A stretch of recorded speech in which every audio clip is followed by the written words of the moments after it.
இந்த கொலுசை பார்க்கும்போதே உங்களுக்கு இன்னைக்கு என்ன வீடியோ பார்க்க போகிறோங்கிறது உங்களுக்கு தெரிஞ்சிருச்சுங்க. எஸ், கரெக்டாக கெஸ் பண்ணிட்டீங்க. இன்றைக்கி ஒரு கிளீனிங் ஹேக்ஸ் தான் நம்ம பார்க்க போகிறோம். நிறைய பேர் சொன்னாங்க இந்த கொலுசு வந்து அழுக்காக இருக்குன்னு சொன்னாங்க. நான் சொன்னேன் கருத்து இருக்குன்னு சொன்னேன். எதுக்குடா ஆர்கியூமெண்ட், நமக்கு தான் கை வந்த ப்ராசஸ் நிறையா இருக்கே, சரி அதுக்குள்ளே இறங்கிடுவோன்னு அப்படின்னு இறங்கிட்டேங்க. ஸோ இதுக்கு பார்த்தீங்கன்னா ஒரு 2 ப்ராசஸ் நான் யூஸ் பண்ணியிருக்கேன். ஸோ வீடியோவோட எண்டிங்கில் ஒரு ட்விஸ்ட்டும் இருக்குது. ஸோ வீடியோவை ஸ்கிப் பண்ணாமல் முழுசாக பாருங்கள். அந்த 2 ப்ராசஸையும் பார்க்குறதுக்கு முன்னாடி இப்போ தான் நம்மளுடைய சேனலை ஃபஸ்ட் டைம் பார்க்குறீங்கன்னா ப்ளீஸ் சப்ஸ்கிரைப் பண்ணுங்கள். பக்கத்தில் இருக்க பெல் ஐக்கானை கிளிக் பண்ண மறந்துடாதீங்க. வாங்க வீடியோக்குள்ளே போகலாம். வெள்ளைன்னு பார்க்கும்போதே உங்களுக்கு தெரிஞ்சிருக்கும் இது என்னென்னு. இது ஆமாங்க, அரைச்ச இட்லி மாவு தான். இது வந்து ரொம்ப புளிச்சிருச்சு. கடைசி கட்டத்தில் இருந்த மாவை தான் நான் எடுத்திருக்கேன். இதில் பார்த்தீங்கன்னா 1 கப் மாவுக்கு 2 கப் தண்ணி ஊற்றி நல்ல மொட்டை தண்ணி ஆக்கியிருக்கேன். இதோட நம்ம வந்து நம்மளோட சில்வர் பொருட்களாக இருக்கட்டும் இல்லை பித்தளை பொருட்களாக இருக்கட்டும், இந்த புளிச்ச மாவு பளிச்சுன்னு ஆக்கிருங்க.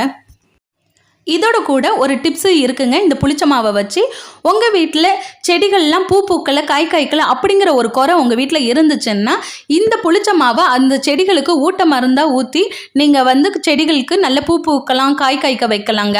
அது எப்படின்னு பார்த்தீங்கன்னா 1 டம்ளர் இட்லி மாவில் நல்ல புளிச்ச மாவை எடுத்துக்கோங்க. நல்ல 1 டம்ளர் இட்லி மாவில் 1 லிட்டர் தண்ணியை நல்லா கலந்துக்கோங்க. கலந்து எடுத்துக்கிட்டு அதை செடிகளுக்கு வீக்லி ஒன்ஸ் யூஸ் பண்ணலாம். இல்லை 15 days ஒன்ஸ் கூட நீங்கள் யூஸ் பண்ணீங்கன்னா செடிகள் நல்ல பூ பூத்து காய் காய்க்குங்க. இந்த டிப்ஸை நீங்கள் ஃபாலோ பண்ணி எனக்கு கமெண்ட் செஷனில் கமெண்ட் பண்ணுறீங்க. அடுத்ததான் நம்ம இந்த டிப்ஸுக்கு வருவோம்.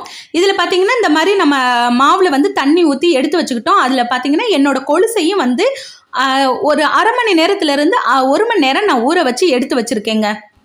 இந்த ப்ராசஸை நான் கொலுசில் அப்ளை பண்ணாததுக்கு காரணம் என்னோடய பாடி ஹீட்டுங்க. அதனால தான் கொலுசு வந்து கருத்துருக்கோம் அப்படின்னு நினச்சிட்டு நான் விட்டுருந்தேன். இப்போ நான் ப்ரஷ்ஷால் நான் தேய்ச்சிக்கிட்டு இருக்கேன். உங்களுக்கு நல்லாவே தெரியுது மாவு எந்த அளவுக்கு அழுக்காக கண்ணங்கரைன்னு இருக்குங்கிறது தெரியும். நான் ப்ரஷ்ஷால் தேய்க்கும் போது அழுக்கு எந்த அளவுக்கு போதுங்கிறது உங்களுக்கு பார்த்துக்கிட்டு இருக்கீங்க. என் கையில் கூட பாருங்கள் அந்த அளவுக்கு அழுக்காக இருக்குது. மாவும் பார்த்திங்கன்னா ரொம்ப அழுக்கு நிறைஞ்சிருக்கு. நம்ம போட்டப்போ எந்த அளவுக்கு வெள்ளையாக இருந்துச்சோ அதை விட இப்போ கண்ணங்கரைன்னு இருக்குது. இந்த புளிச்ச மாவு ப்ராசஸ் பார்த்திங்கன்னா எனக்கு ரொம்ப ஹெல்ப்ஃபுல்லாக இருந்துச்சு. ஸோ கொலுசை வந்து நான் நல்லா க்ளீன் பண்ண மாதிரியும் ஆயிடுச்சு. இதுக்கு முன்னாடி நான் வெறும் வந்து சோப் லிக்விடை போட்டு நான் கழுவிருக்கேன். இந்த அளவுக்கு அழுக்க நான் பார்த்ததில்ல.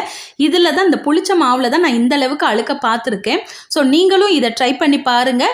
இதில் பார்த்தீங்கன்னா நான் கழுவி எடுத்ததுக்கப்புறம் எனக்கு அழுக்கெல்லாம் போயிருந்துச்சு. ஆனால் அந்த ஒரு கருத்து இருக்குல்ல அந்த தன்மை போகாமல் இருந்துச்சு. ஸோ இதுக்காக நான் இன்னொரு ப்ராசஸ் யூஸ் பண்ணேன். அது என்னென்னு பார்த்தீங்கன்னா நம்மளுடைய ரெகுலர் ப்ராசஸ் தான். வெந்நீரில் சோடா உப்பு, வாஷிங் லிக்விடு, அடுத்ததான் லெமனு.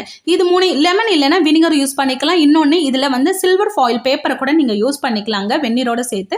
ஸோ இதுக்குள்ளே நான் கொலுசை போட்டு கொஞ்சம் பொங்கி வந்தோடனே ஸ்டவ் ஆஃப் பண்ணிட்டேன். ஸோ ஒரு தண்ணி வந்து மிதமான சூட்டுக்கு வந்ததுக்கப்புறம் எடுத்து ப்ரஷ் பண்ணேன். உங்களுக்கு தண்ணியை பார்க்கும்போதே தெரியும். இதே நம்ம புளிச்ச மாவு ப்ராசஸ் நம்ம பண்ணாமல் இருந்தோம்னா இந்த தண்ணியும் அதே போல் கண்ணங்கரைன்னு இருக்கும். ஸோ நம்ம ஆல்ரெடி வந்து இதில் அழுக்க ரிமூவ் பண்ணதுனால தண்ணி வந்து நம்ம எப்படி போட்டோமோ அதே மாதிரி இருக்குது. ஸோ தேய்ச்சி பார்த்ததில் பார்த்தீங்கன்னா எனக்கு கொலுசு வந்து அந்த கருப்பு வந்து போகலைங்க. இந்த ப்ராசஸை நான் வந்து உங்களுக்கு ஆல்ரெடி நான் பண்ணியிருக்கேன். மற்ற பொருட்களில் ஒர்க் அவுட் ஆனிச்சு. இதில் ஒர்க் ஆகாததுக்கு காரணம் என்னன்னு பார்த்தீங்கன்னா இதைத்தான் நான் ட்விஸ்ட்டுன்னு சொன்னேன். என்னோட பாடி ஹீட்டுன்னு சொல்லியிருந்தேன் இல்லைங்க. இந்த ஒரு கொலுசை மட்டும் இல்லைங்க, ஏற்கனவே போட்டிருந்த 2-3 கொலுசை வச்சுன்னு தான் நான் சொல்கிறேன். ஸோ அதுக்கான அந்த பாடி ஹீட்டை ரெடியூஸ் பண்ணுறதுக்கான ப்ராசஸ்லையும் நான் இறங்கியிருக்கேன். இப்போ இந்த ப்ராசஸ்னால எனக்கு கிடைச்ச ரிசல்ட் பார்த்திங்கன்னா இந்த ப்ராசஸை நான் ஆல்ரெடி மற்ற ப்ராடக்ட்டில் யூஸ் பண்ணியிருக்கேன். இந்த ப்ராடக்ட்டில் யூஸ் பண்ணது பார்த்திங்கன்னா ஒரு சில இடத்துல மட்டும் இதோட வெள்ளியோட தன்மை அப்படியே எனக்கு கிடச்சிருச்சு. ஸோ கொஞ்சம் ஒரு சில இடத்துக்கள் இந்த முத்துக்கள் அந்த திருகாணி போடுற இடங்கள் இதெல்லாம் பார்த்திங்கன்னா எனக்கு வந்து நல்ல சில்வர் வாங்கினப்ப புதுசாக எப்படி இருந்துச்சோ அதே மாதிரி கிடச்சிருச்சு. ஸோ இது கருப்பாக இருக்கிறதுக்கு காரணம் என்னோடய பாடி ஹீட்டாக மட்டும் இருக்காது, ஒரு பொருளோட தரத்துலையும் எதுவும் பிரச்சனையாக இருந்தால் கூட இருக்கலாம். இதையும் நான் செக் பண்ணி பார்த்துட்றேங்க. ஸோ இந்த வீடியோ உங்களுக்கு பிடிச்சிருந்துச்சுன்னா லைக் பண்ணுங்கள், ஷேர் பண்ணுங்கள், கமெண்ட் பண்ணுங்கள், மறக்காமல் சப்ஸ்கிரைப் பண்ணுங்கள். ஸோ எல்லா வீடியோவும் நம்ம சக்ஸஸாக போடணும்னு அவசியம் இல்லைங்க. இந்த மாதிரி ஒரு ட்விஸ்டான வீடியோவும் நான் போடணும் அப்படிங்கிறதுக்காக தான் இதை நான் போட்டேன். உங்களுக்கு இந்த வீடியோ பிடிச்சிருந்துச்சுன்னா கமெண்ட் பண்ணுங்கள். அது மட்டும் இல்லைங்க, இதில் போட்ட 2 கிளீனிங் டிப்ஸையும் நீங்கள் வந்து மற்ற பொருளுக்கும் நீங்கள் யூஸ் பண்ணி பாருங்கள். ஒர்க் அவுட் ஆகும். தேங்க்ஸ் ஃபார் வாட்சிங்.